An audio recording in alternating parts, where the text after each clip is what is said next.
Ni hao, and welcome to the 4th edition of the Made in China Festival. Here in Sphinx Cinema from the 3rd till the 23rd of March, the festival presents 9 feature films and 1 evening of short films. Also celebrated in various locations around Ghent are Chinese literature, poetry and visual arts, with room for talks and workshops.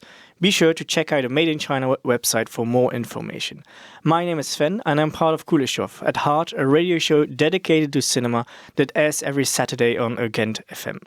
You're about to see the film To Live, to Sing, and I would love to perform the introduction in the way that the opera performers in the film do, but unfortunately my singing talent is non-existent.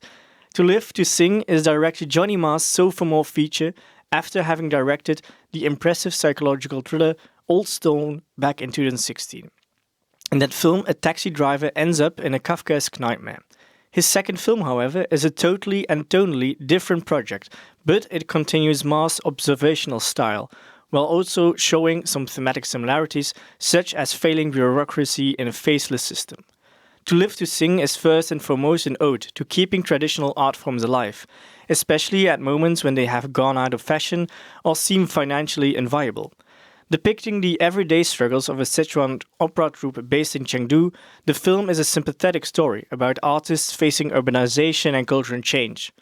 It's not necessary to know anything about Sichuan opera to fall in love with these characters.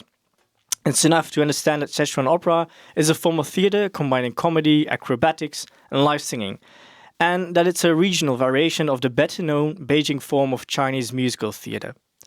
At the head of the theater troupe in the film is matriarch Zhao Li, who fights hard every day to keep her theater open to ensure the future of her group of performers who have been together for so long that they behave like a family. But it's clear that their days are numbered. Even as they rehearse, the sound and dust of demolition crews grow closer. Soon their theater will disappear.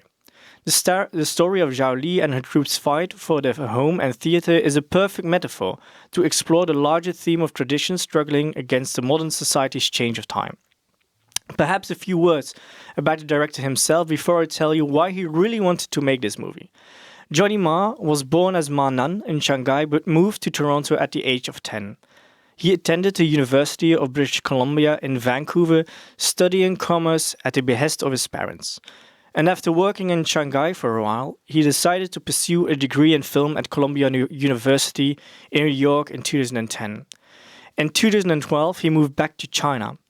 His debut film, Old Stone, which I already mentioned, premiered at the Berlinale of 2016. To Live, to Sing also had its premiere at a major film festival. It got selected for the director's fortnight competition in Cannes in 2019. Johnny Ma first came up with the idea to make a film about Sichuan opera when he watched a documentary about a theater troupe made by a journalist in 2013. In that documentary, the troupe performed and lived together in a rundown theater on the outskirts of Chengdu. Ma immediately became infatuated with the characters he saw, and he wanted to adapt it into a fiction feature with the famous actor Zhang Guoli and his wife Deng Ji. But he quickly realized that the only way to tell the story was with the real people. So he decided to track them down and cast them as versions of themselves in the film. As such, the film is basically a true story.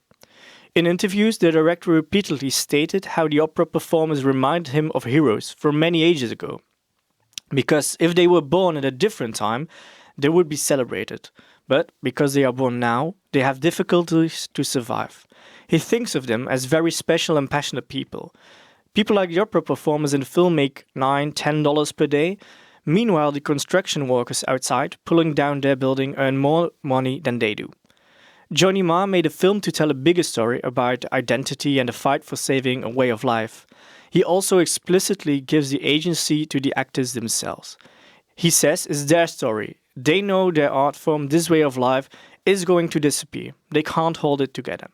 So what the film offered the actors was a way for them to cement and crystallize the moment from memory, like a photo album. To Live, to Sing is mostly an observational dramedy, but by injecting an element of the supernatural into the narrative, the boundaries between reality and imagination fade as we reflect on the future of traditional art forms. Ma seeks to let the film function as an opera itself, with increasingly surreal or magical realist elements. One imaginative sequence stands out. You'll definitely know it when you see it. It's a terrifically choreographed sequence and dreamlike confrontation influenced by dance, opera, theatre and old wuxia films.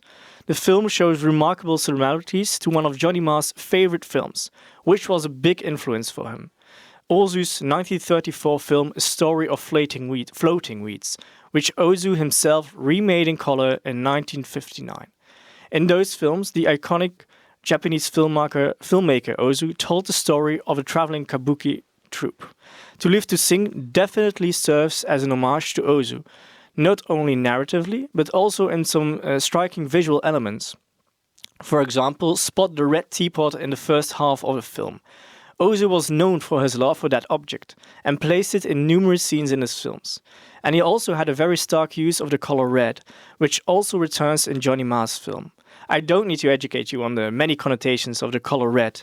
Do the red clothes of Zhao Li in the first half of the film signify that she is still incredibly passionate about trying to survive? I'll let you decide. The clash between change and tradition is cleverly visualized in the cinematography of the Belgian director of photography Mathias Delvaux. For example, when the camera shows one of the opera performed by the ensemble and then zooms out to expose a hole in the wall and the construction workers nearby as they are busy demolishing the house next to the theatre. Mathias Delvaux graduated from the Ritz in Brussels and then decided to step out of his home country, which eventually led him on a bike trip to China. He settled in Beijing and began working on independent and mid-budget feature films.